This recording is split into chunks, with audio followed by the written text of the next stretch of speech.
والصلاة والسلام على أشرف الأنبياء وسيد المرسلين وعلى آله الطيبين وأصحابه الكرام أجمعين.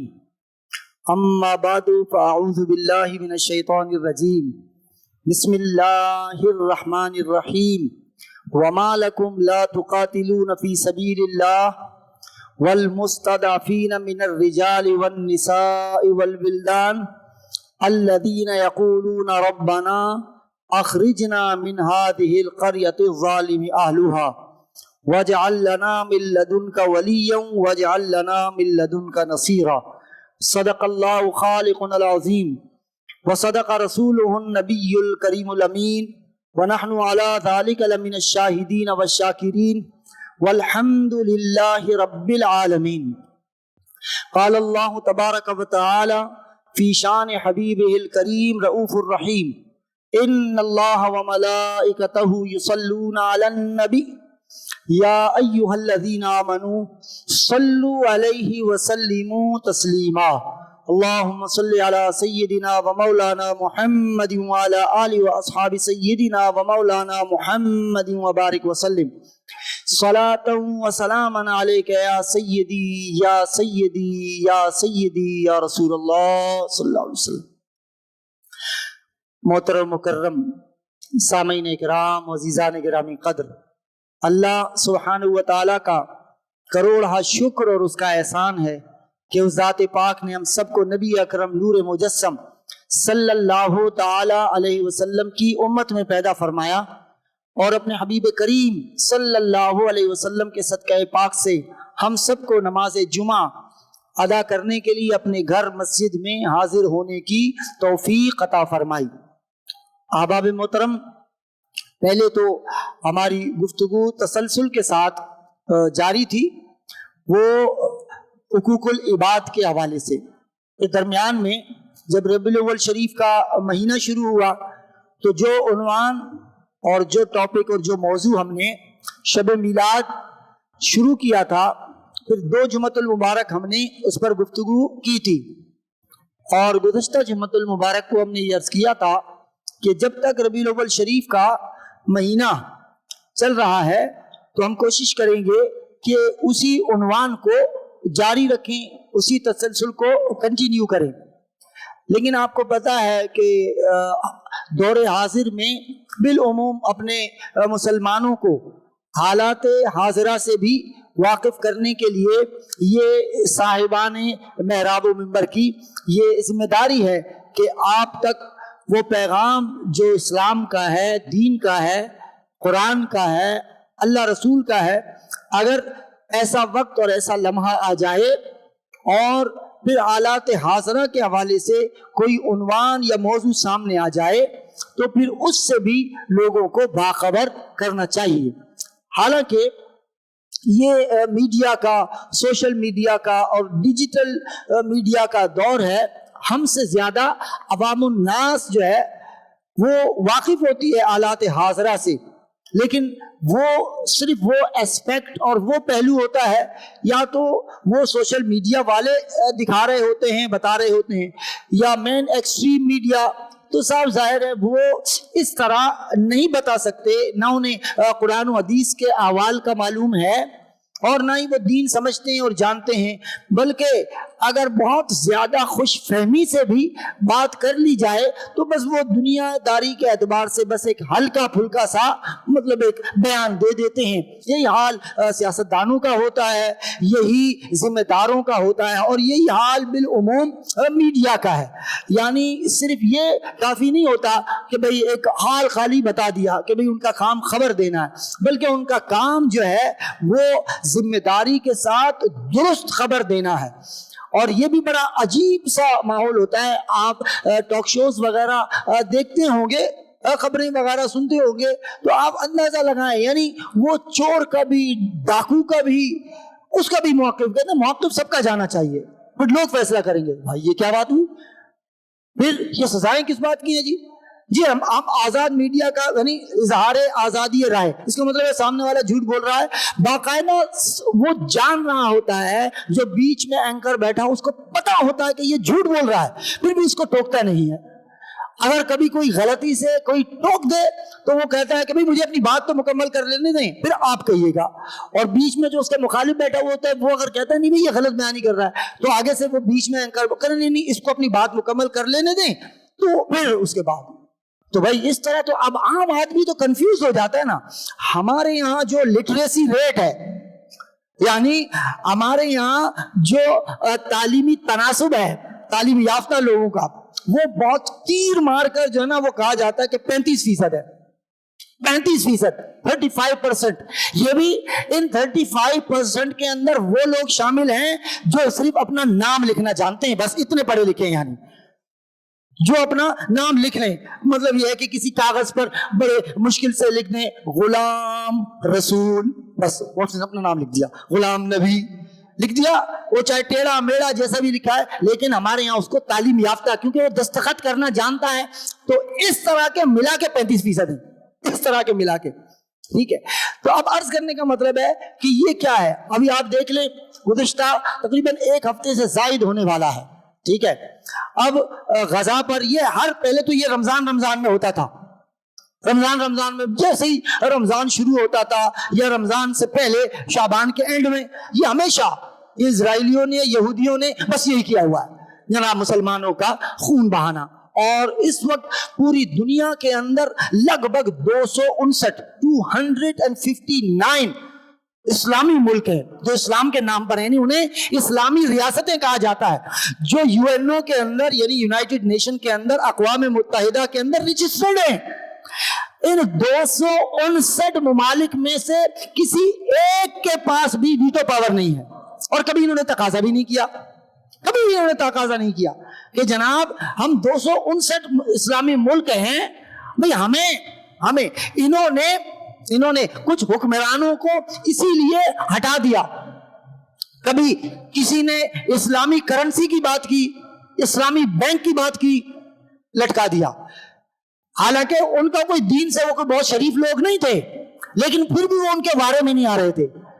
تو جب ایک سیکولر مائنڈ آدمی، لبرل مائنڈ آدمی وہ صرف ایک آدھ مرتبہ اپنے سیاسی مفاد کی خاطر ایک بیان دے دیتا ہے تو یہ اس کو لٹکا دیتے ہیں، تو کوئی دیندار آدمی طاقت میں وہ کیسے برداشت کریں گے؟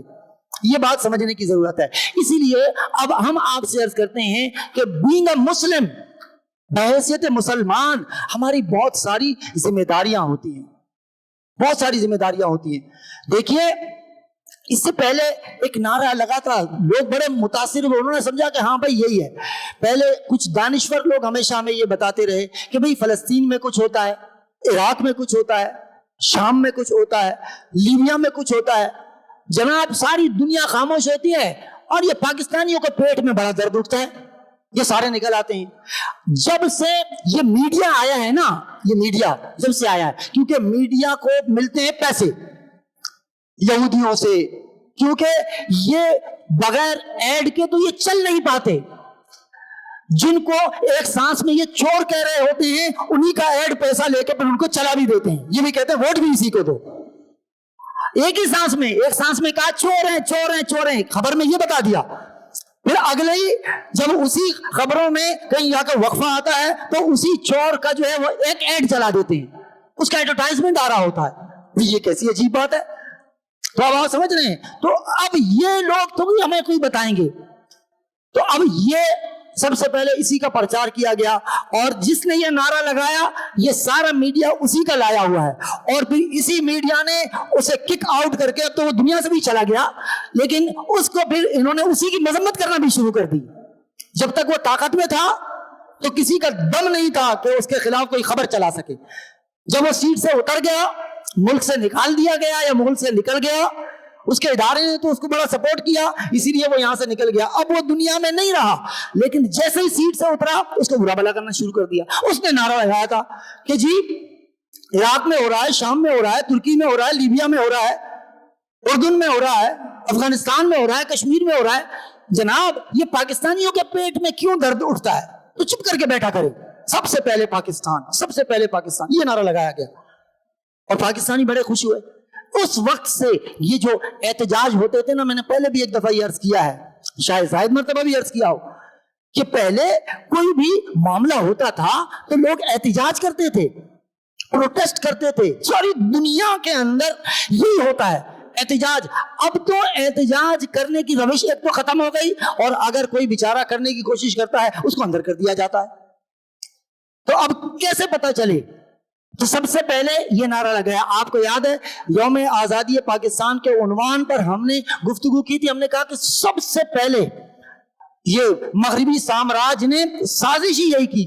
دیکھیں پہلے جب خلافت عثمانیہ تک, یہ خلافت ایک تھی مسلمانوں کی, ایک خلافت عثمانیہ, اسی کے زیر نگی یہ بہت بڑی سلطنت ہوا کرتی تھی جسے سلطنت عثمانیہ.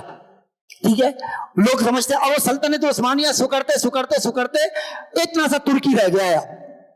اب وہ ترکی بھی جب تک یہ اردوان نہیں آیا تھا اس سے پہلے تک یہ بھی بس ڈاما ڈول ہی رہتا تھا. یعنی مغرب کو کسی طرح یہ یورپی یونین کا ممبر بن جائے تو اس نے ہر طریقے سے یورپ کو خوش کرنے کی کوشش کی اس سے آنے سے پہلے.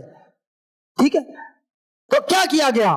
یہی سازش کی گئی کہ وطنیت کے نام پر تقسیم کیا. وہ بات تھی جو میں نے اپنی زبان سے نہیں بلکہ مصور پاکستان شاعر مشرق علامہ ڈاکٹر اقبال رحمہ اللہ کا وہ نظم سنائی کہ سب سے پہلے آرنلڈ ٹوائن بی اس نے یہ تصور پیش کیا کہ جناب ہر ایک کا اپنا ملک ہونا چاہیے.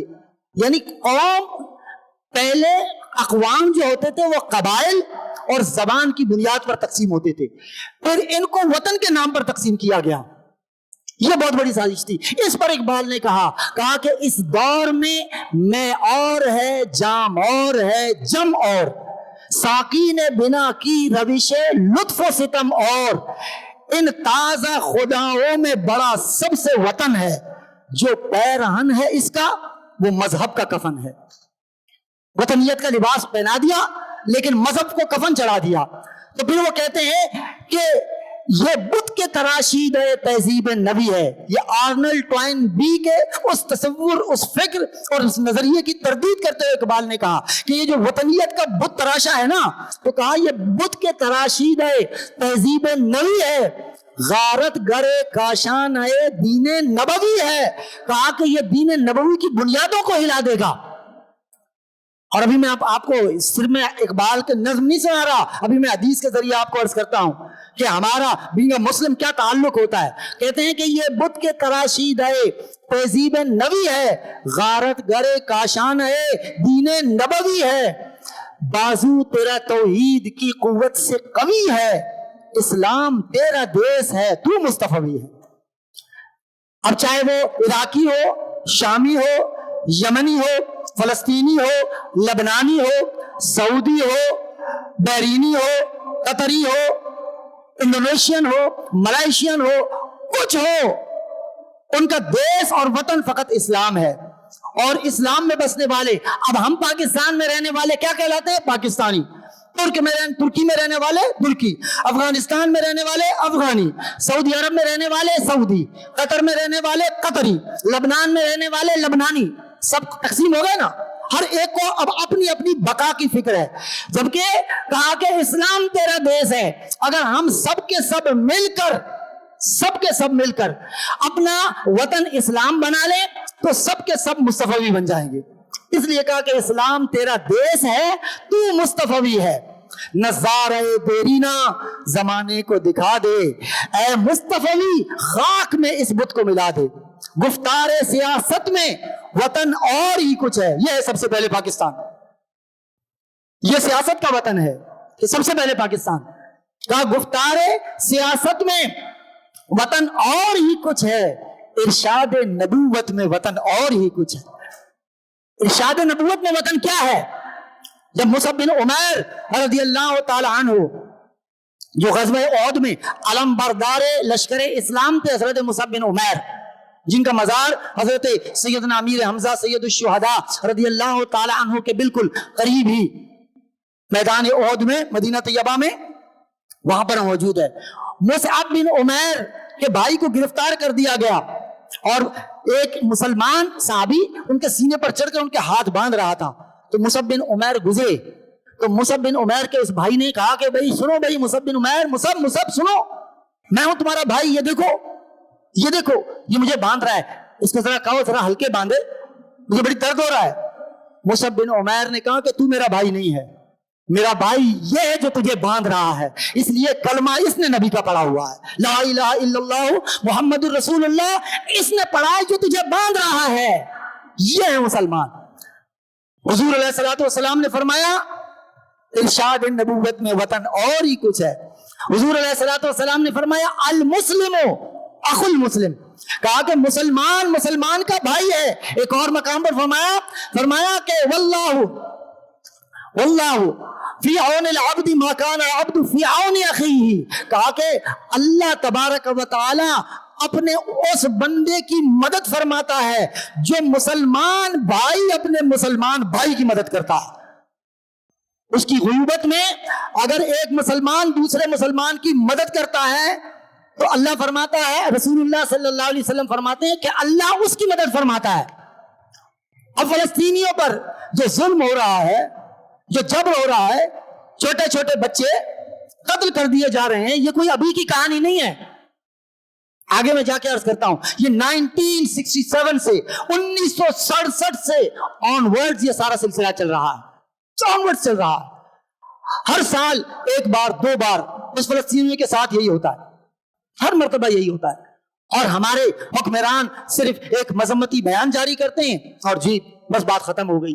تو میں یہ عرض کر رہا تھا کہ رسول اللہ صلی اللہ علیہ وسلم نے فرمایا المسلم اخو المسلم لا یظلمہ ولا یسلمہ, کہا کہ وہ اس پر ظلم نہ ہونے دیتا ہے اور نہ ظلم کرتا ہے.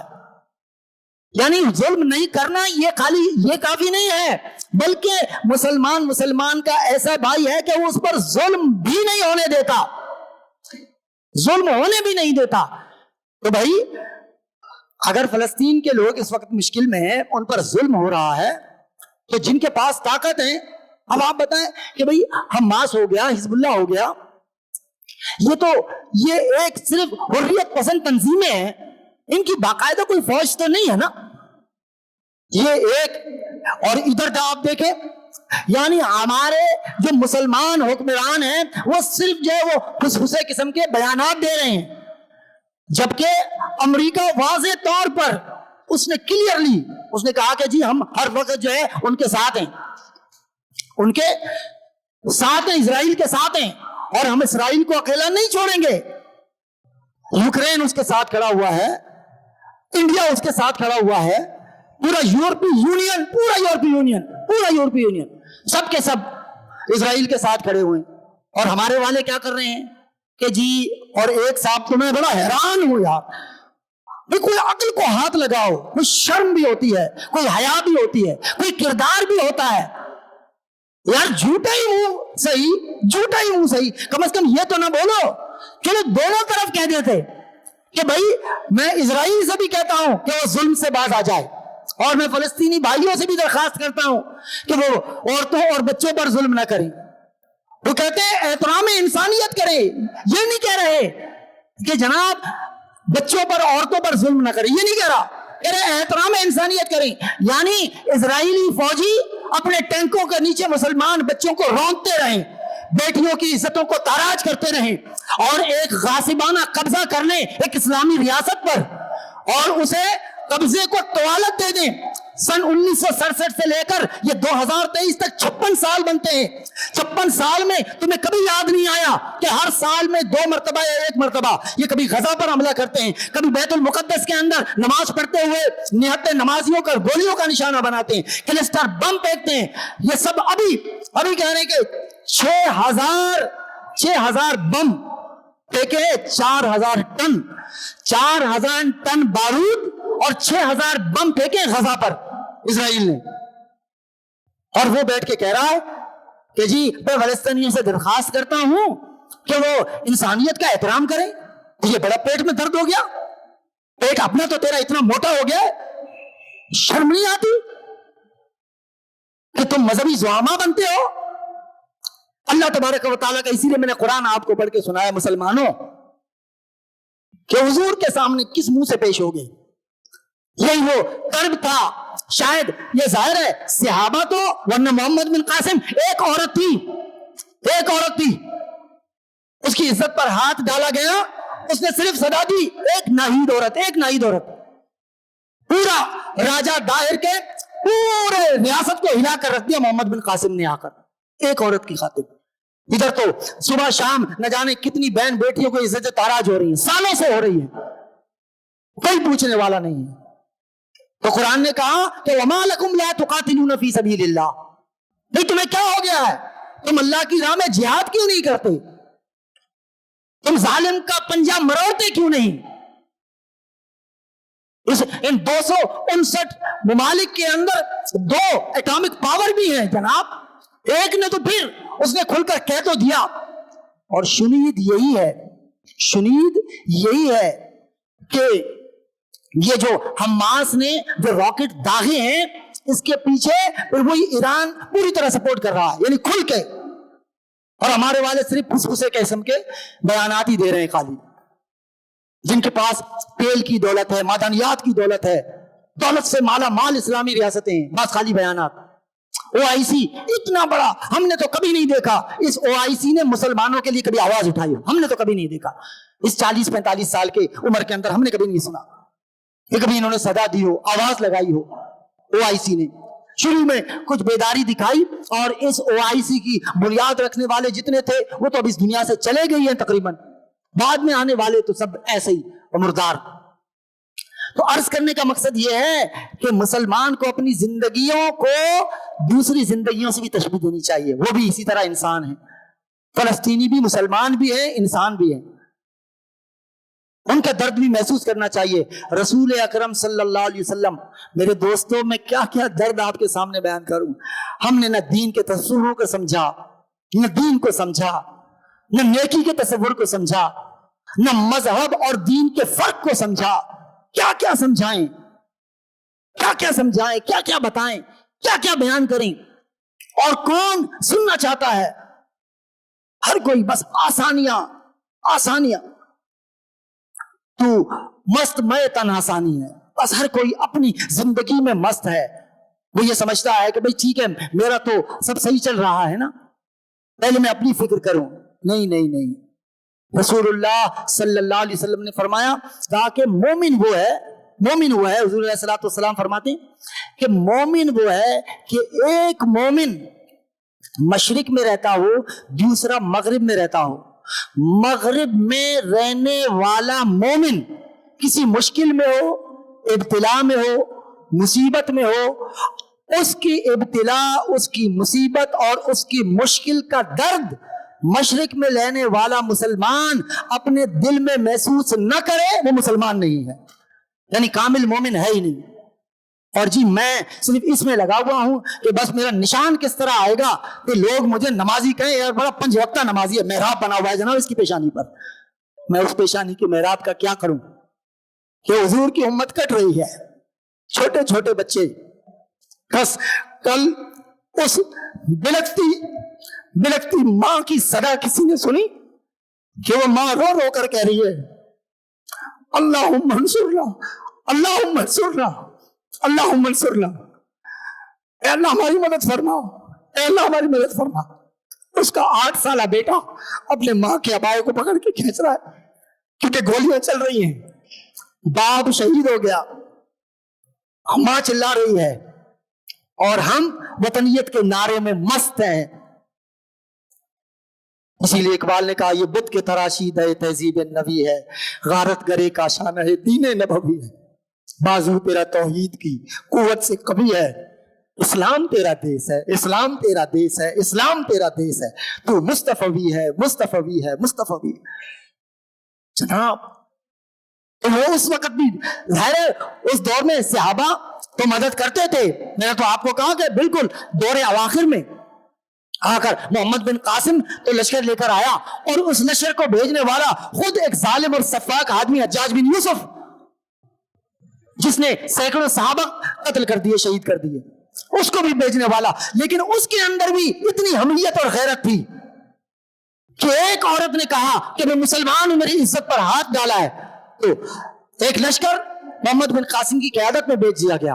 اب قرآن کہہ رہے ہیں وَمَا لَكُمْ لَا تُقَاتِلُونَ فِي سَبِيلِ اللَّهِ, اے لوگوں تمہیں کیا ہو گیا ہے کہ تم اللہ کی راہ میں جہاد نہیں کرتے, میدان کارزار میں اتر نہیں آتے، کافروں کو چیلنج نہیں کرتے، ظالموں کا پنجہ نہیں مروڑتے۔ والمستضعفین فی الارض من الرجال والنساء والولدان، کہا کہ جو زمین پر رہنے والے کمزور لوگ ہیں ان میں مرد بھی ہیں، عورتیں بھی ہیں، بچے بھی ہیں۔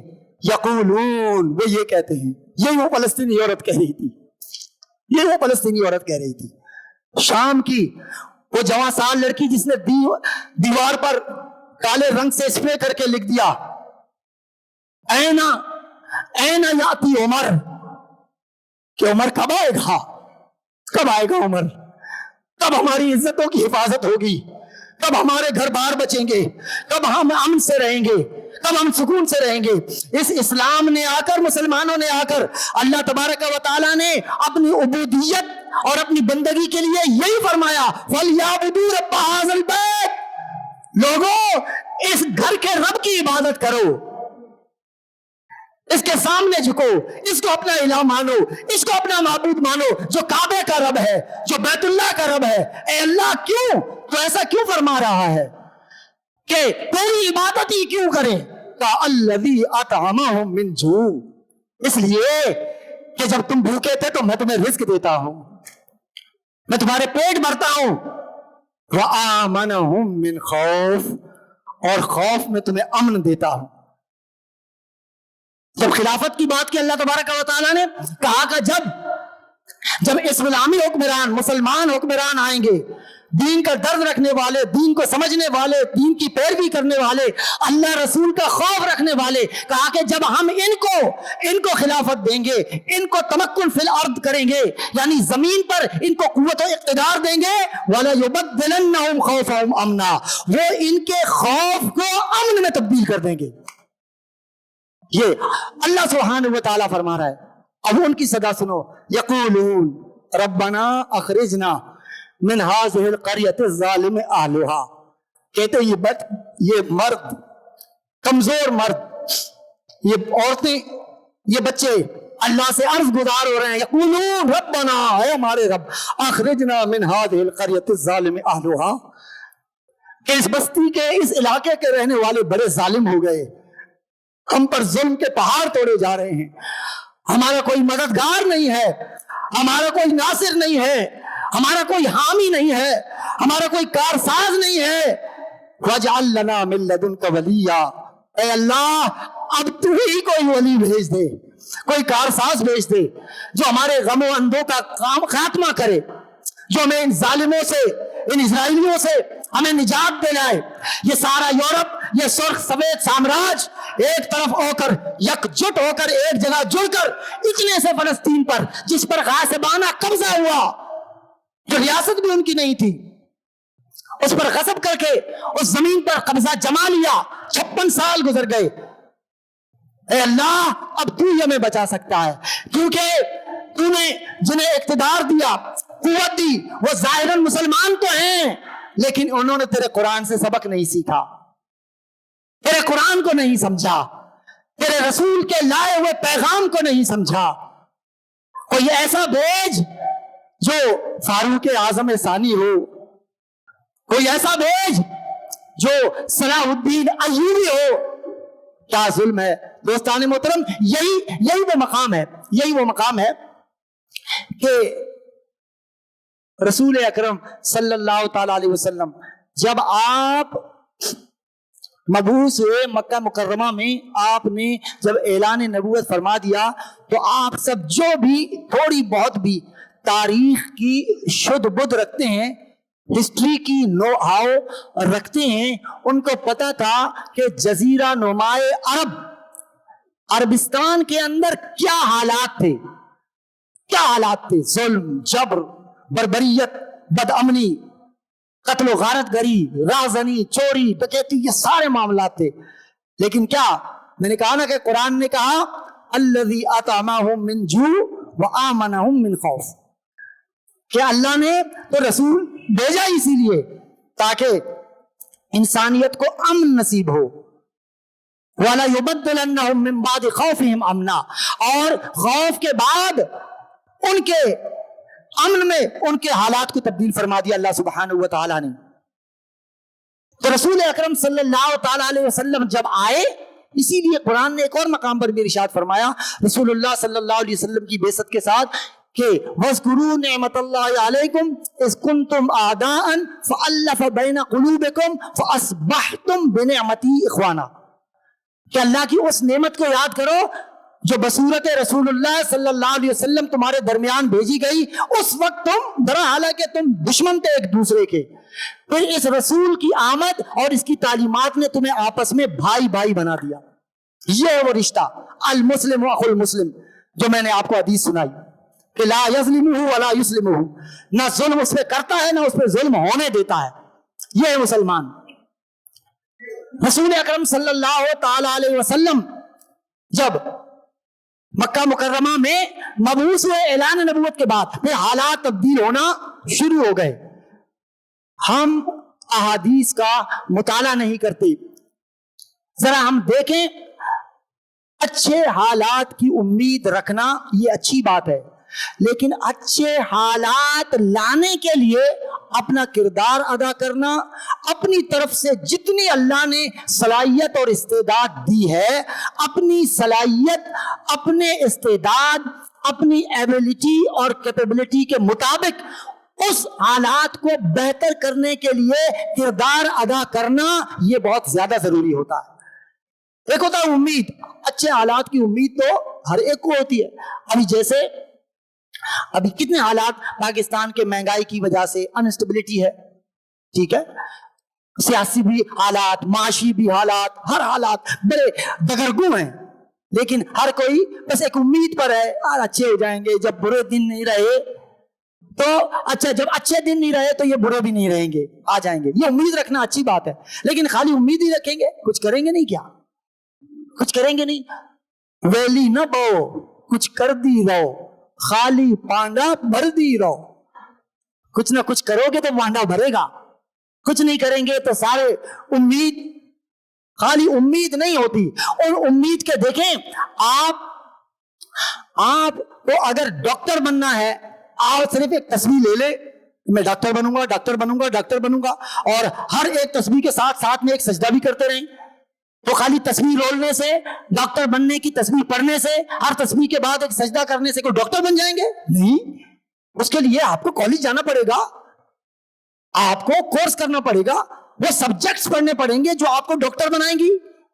تو اسی طرح اپنی امیدوں کے لیے کچھ تگ و دو اور کچھ محنت کرنی چاہیے، اور رسول اکرم صلی اللہ تعالی علیہ وسلم نے امید تو بندھائی ہے۔ ابن ماجہ کی ایک حدیث ہے جیسے میں نے عرض کیا کہ خلافت عثمانیہ کے تاراج ہونے کے بعد پھر یہ مسلمانوں کے حصے بکھرے ہو گئے۔ وہ نظم میں نے علامہ ڈاکٹر اقبال رحمہ اللہ کی آپ کو سنائی، تو یہ حصے بکھرے تو ہو گئے، لیکن پھر خلافت کا آغاز ہوگا۔ اب یہ ہے وہ امید جو رسول اللہ صلی اللہ تعالی علیہ وسلم نے ارشاد فرمائی ابن ماجہ کی حدیث کے اندر۔ حضور علیہ الصلوۃ والسلام نے فرمایا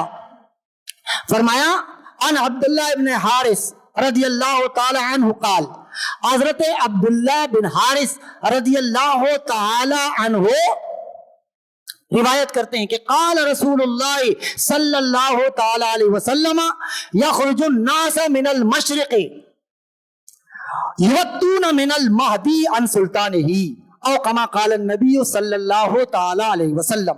حضور علیہ الصلوۃ والسلام نے فرمایا کہ عرب کے مشرق سے کچھ لوگ نکلیں گے، لشکر نکلے گا، اور وہ لشکر ممد و معاون ثابت ہوگا جناب مہدی علیہ السلام کی حکومت اور ان کی سلطنت کی بنیاد رکھنے کی خاطر۔ ایک لشکر نکلے گا۔ اب اگر آپ میپ دیکھیں گے کہ عرب کا مشرق کیا ہے، عرب کا مشرق کون سا بنتا ہے، تو ہم اس مشرق کی طرف اگر ہم غور کرتے ہیں تو یہ مشرق بنتا ہے کہ بنیادی طور پر اس کا آغاز جو عرب کے ساتھ جو بارڈر لگے ہوئے ہوتے ہیں، تو عرب کے مشرق میں جو اس وقت، پھر وہ میں یہی کہہ دیتا ہوں کہ جناب ارشاد نبوت میں وطن اور ہی کچھ ہے، گفتار سیاست میں وطن اور ہی کچھ ہے. یہ تو اوطان جو ہے نا، یہ اوطان تو اب وجود میں آئے، پہلے تو یہی تھا کہ سب چین و عرب ہمارا، ہندوستان ہمارا، مسلم ہم یہاں کے، سارا جہاں ہمارا. ٹھیک ہے، تو اب آپ دیکھیں گے تو عرب کے مشرق میں آغاز ہوتا ہے ایران کے بارڈر سے. ایران یہ عرب کے مشرق میں ہے، افغانستان اور پاکستان کا کچھ حصہ، اور اگر چونکہ پاکستان تو اب بنا تقسیم ہند کے بعد، تو کچھ ہندوستان کے علاقے بھی آپ شامل کر دیں. اب رسول اللہ صلی اللہ علیہ وسلم وہاں فرما رہے ہیں. اور ابھی میں نے آپ سے عرض کی کہ شنید یہ ہے کہ ابھی جو حماس نے حملے کیے ہیں، اس میں بھرپور سپورٹ جو حاصل ہے وہ ایران کی حاصل ہے، بالکل کھلم کھلا. اس نے اس بات کا اقرار بھی کیا ہے اور اعلان بھی کیا ہے. باقی تو صرف پھسپھسے قسم کے بیان ہی دے رہے، کر کچھ بھی نہیں رہے. وہ بیان بھی پھسپھسے ہیں، بیان بھی کسی اوقات اور کسی قابل کے ہے نہیں. کم از کم آدمی اب جیسے میرے جیسا سنگل پسلی والا آدمی بھی ذرا دھمکی تو ٹائٹ ہی دے گا نا، تھوڑی دھمکی تو ٹائٹ دے گا. اب میں ایسی بولوں، ارے یار میں نا چھوڑوں گا نہیں یار تم کو، بھائی باہر آؤ نا، باہر آؤ باہر آؤ. وہ بولے گا میں مری آواز میں بول رہا ہے کیا باہر آؤ، اور ملا کے دوسرا بھی دے گا مجھے. تو پھر فوراً مجھے سنت عیسوی یاد آ جائے گی. حضرت عیسیٰ علیہ السلام کی شریعت میں ایک مارا نا، چل بھائی چل دوسرا بھی لگا دے، تو فوراً بکری بن گئے. اسی قسم کے بیان ہیں یہ، بالکل اسی طرح کے پھسپھسے قسم کے. تو اب دیکھیں کہا کہ یہ ایران، افغانستان، اور ایک اور حدیث میں رسول اکرم صلی اللہ تعالی علیہ وسلم نے ارشاد فرمایا، فرماتے ہیں ان ابی ہریرہ رضی اللہ تعالی عنہ قال قال رسول اللہ صلی اللہ تعالی علیہ وسلم یخرج من خراسان. اب دیکھو نام باقاعدہ ہیں، اور یہ حدیث ترمذی کی حدیث ہے. حضور فرماتے ہیں صلی اللہ علیہ وسلم قال رسول اللہ صلی اللہ تعالی علیہ وسلم یخرج من خراسان رایات السود لا يردها شيئا حتى تنصب بإیلیا او کما قال رسول اللہ صلی اللہ تعالی علیہ وسلم. حضور علیہ الصلوۃ والسلام نے فرمایا خراسان سے ایک بہت بڑا کالے جھنڈوں والا لشکر نکلے گا، جن کے ہاتھ میں کالے جھنڈے ہوں گے. اور یہ لشکر ایلیا کی طرف بھی، میں عرض کرتا ہوں ایلیا کیا ہے، کہا کہ یہ کالے جھنڈے والا لشکر ایلیا کی طرف بڑھے گا، اور کوئی چیز انہیں واپس لوٹا نہیں سکے گی، کوئی طاقت انہیں روک نہیں سکے گی، حتیٰ کہ یہ جھنڈے لے کر ایلیا پر نصب کر دیں گے. اب سنیں ایلیا کیا ہے. رسول اکرم صلی اللہ تعالی علیہ وسلم کے زمانے میں جو ایلیا، جس کو آج کل یروشلم کہتے ہیں، یروشلم جہاں بیت المقدس ہے اس کو یروشلم کہتے ہیں، اس کو رسول اللہ صلی اللہ علیہ وسلم کے زمانے میں ایلیا کہا کرتے تھے. یہ اس وقت ایلیا تھا، اس سے پہلے یہ یروشلم ہی تھا. حضرت سلیمان علی نبینا علیہ الصلوۃ والسلام کے زمانے میں یہ علاقہ جہاں ابھی بیت المقدس ہے، مسجد اقصی ہے، اس کو یروشلم ہی کہا جاتا تھا. اور اسی پر وہ معبد سلیمانی یا ہیکل سلیمانی جسے کہتے ہیں، اس کو حضرت سلیمان علی نبینا علیہ الصلوۃ والسلام نے تعمیر کیا، اور پھر یہ قائم رہا یروشلم اپنے نام کے ساتھ بھی اور ہیکل و معبد سلیمانی کے ساتھ بھی. پھر سن 70 عیسوی میں، یعنی حضرت عیسیٰ علی نبینا علیہ الصلوۃ والسلام کے رفع سماوی کے بعد، آسمان پر اٹھائے جانے کے 70 سال کے بعد، ٹائٹس نام کا ایک رومی سپہ سالار آیا. ٹائٹس نام کا، وہ عیسائی تھا، اور اس نے آ کر اس ہیکل سلیمانی اور معبد سلیمانی کو گرا دیا، اور پورے یروشلم کو اس نے تاراج کر دیا. اور یہودیوں کو کہا کہ اب تم یہاں سے دفع ہو جاؤ، سارے کے سارے یہودی نکل جاؤ. تو جتنے یہودی تھے جو نکل گئے، باقی سب کو اس ٹائٹس نے قتل کر دیا. اور پھر یہ ٹائٹس وہاں کا حکمران رہا، اس نے تاراج کر دیا، ختم کر دیا. 150 سال تک پھر یروشلم اسی طرح تاراج ہی رہا، گرد ہی اڑتی رہی. پھر اس کو آباد کس نے کیا؟ اگر زندگی رہی، ہم آپ ساتھ رہے، آپ کو دور حاضر کا یہ سارا اسرائیل فلسطین جنگ ان احادیث کی روشنی میں سمجھ میں آ جائے گا۔ پھر اس کو آ کر پھر آباد کس نے کیا؟ پھر اس کے بعد یہ دوبارہ مسجد اقصیٰ کس طرح تعمیر ہوا؟ انشاءاللہ اللہ نے زندگی دی، ہم آپ ساتھ رہے، اگلے جمعۃ المبارک کورس کریں گے۔ اللہ سبحانہ و تعالی فلسطینیوں کی مدد فرمائے، اور جس طرح آج آپ نے یہ جمعہ پڑھا ہے، کوئی جمعہ میں مسجد اقصیٰ میں ادا کرنے کی توفیق عطا فرمائے۔ وآخر دعوانا الحمدللہ رب العالمین۔